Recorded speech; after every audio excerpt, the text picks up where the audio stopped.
Good morning, Diva Nation, WRJRians. It's your girl, Miss Diva.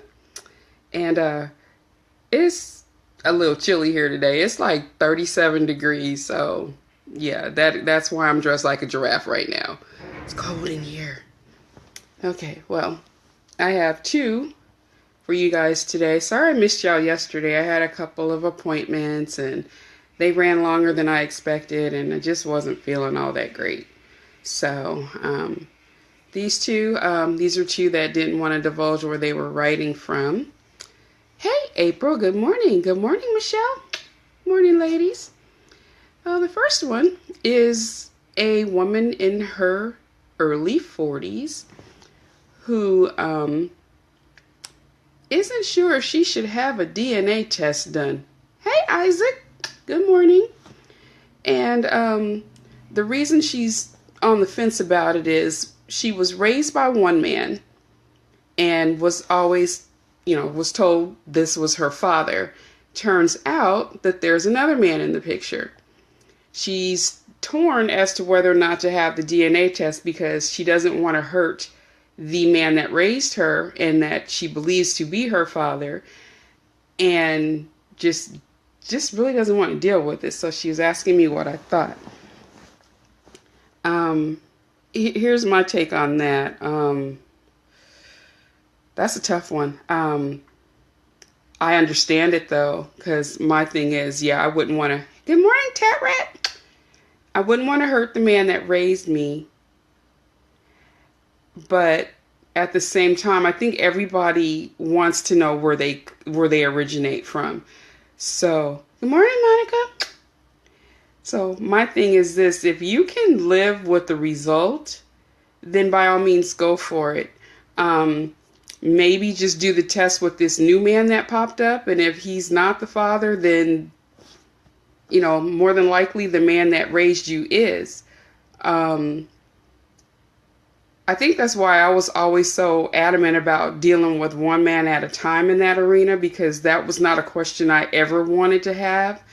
And it's not fair to the child to tell them that this one is their father or mother in some cases, when that's not the case.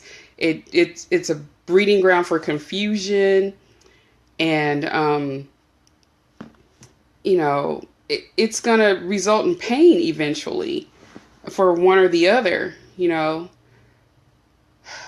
I could tell y'all a long story about that, but I'm not going to get into all that. Okay. So this Isaac is saying, I'm heading to you. Pick me up at the airport. Yeah, I'm not allowed to drive, so sorry about that. And Chachi's saying, I'm having one done, laughing out loud. I honestly am one of those that wish that they would DNA test babies in the hospital, to be honest, because it would save them from so much hurt and pain down the road. This woman is in her 40s and facing possibly having to do a DNA test because people weren't being honest or, being faithful. And that's hard to accept. It's not fair. And the other person wrote in asking, what do you do when the love is gone? There's kids involved. They're not your kids, but you can't deal with that other parent anymore. Whew. Okay. What you do is recognize that those kids have nothing to do with what's going on with you and the other person. And try not to put them in the middle of anything. One thing that irritates me more than anything is for people to use their kids as a pawn to hurt the other parent. That's not cool, because now all you've done is create a pissed off kid, and in the end, they're not going to respect you. When you pit your kid against the other parent, they may be on your team, while they're growing up, but when they get old enough to really, really understand what's going on, you just lost the battle, buddy. So just don't even do it. I don't understand that. At some point, there was enough love in that situation for these people to get married and have babies or whatever. And then in the end, it's all about hurting that other person. I worship the quicksand at times I wish my ex-husband were walking on, but I don't wish him harm. I didn't spend these years since our divorce, like 10 years ago, bashing him to the kids or trying to create a gap between him and his kids. If they were going to think he was a prick, that was going to be their own, they're going to do that on their own. It wasn't going to be because of anything I said or did. And I'm happy to say, we all get along. Like I said, I do worship the quicksand. I wish he walking at times, but I think I just froze. But that's sometimes, we're better friends now than we were when we were married. And Tachi's saying it's separate. You let the kids know it's not their fault. You love them, but mommy and daddy just didn't work out. Exactly.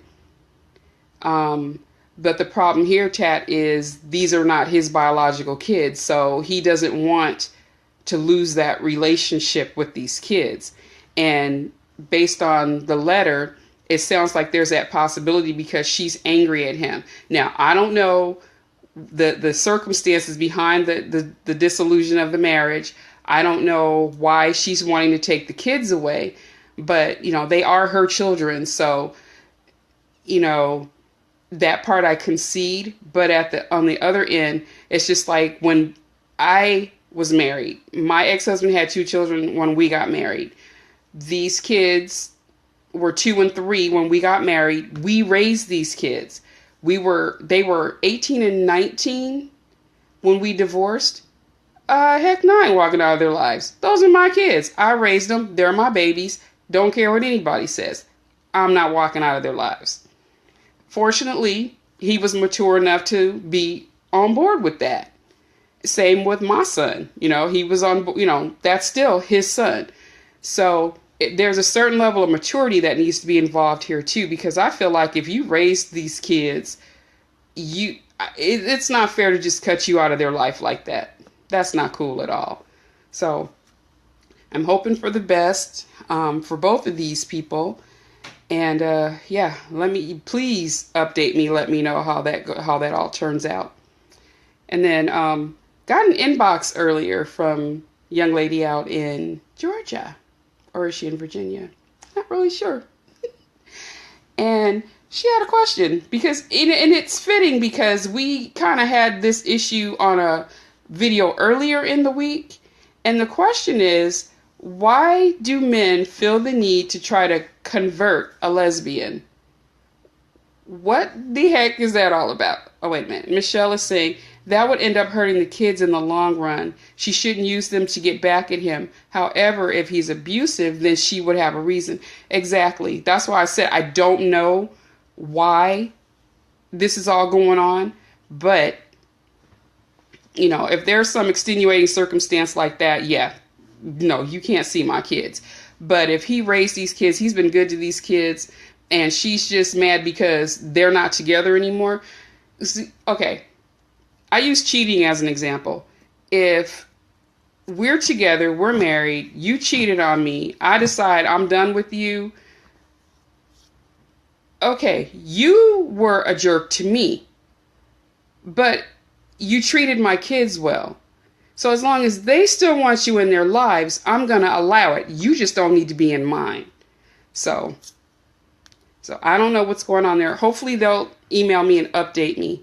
But back to the other question, why do men feel like they need to convert lesbians?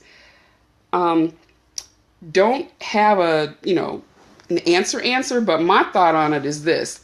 It's the same for when they encounter a gay male. I feel like they take it as a personal attack on their manhood because this woman is not attracted to them. They think they're Idris Elba fine and, all this other stuff. And then they meet this woman, and a lot of lesbians are very beautiful. Not all of them look like men. There's some very effeminate ones. And this woman is rejecting them, and she finally says, look, I'm not into men, I'm a lesbian. I think they take that as a personal attack on their manhood because they couldn't get this woman to give them the time of day. And I see that a lot, actually. And it's almost kind of funny. But at the same time, it's like, she don't want you. Leave her alone. You know, she's not the only woman out here. Find you one that will deal with a man. So, yeah, I don't think it's their job to convert a lesbian over, just like I don't think it's our job to convert a gay guy to straight. That's just not going to happen. They'll do what they're going to do if they choose to do so. But yeah, I think they take it's a pride thing. You know, you just hurt their ego. You don't want a man? You know, even if they're not attracted to you, I still think it hurts their pride that you don't want a man. So that's my take on this whole trying to convert lesbians. Leave these girls alone. They don't want you, leave them alone. You know, same with, you know I had some girlfriends like in high school that would try to get the gay guys to, no, that ain't your business. Leave them alone. If they wanted you, they know where you are. You know, it's not like you're hiding the fact that you a hoe. Just leave them alone. They don't want you. So anyway, that's my take on that. I'm going to run. I got a couple of doctor appointments today too, but I'll see you guys tonight for Love Unlimited Live. And that's going to be tonight and tomorrow night from 11 p.m. to 2 a.m. out east, 8 to 11 out west, and then back again on Sunday for the Old School Cool Down Live from 5 to 8 p.m. out east, 2 to 5 out west. And tonight, it's the Queen Prince Takeover. So T-Prince tonight, Old School Express, get your tickets. Train leaves the station at 7 p.m. out east, which is 4 p.m. out west. So make sure you get your tickets. And I will see you guys later. Have a great weekend, but make sure you tune in tonight. Bye-bye.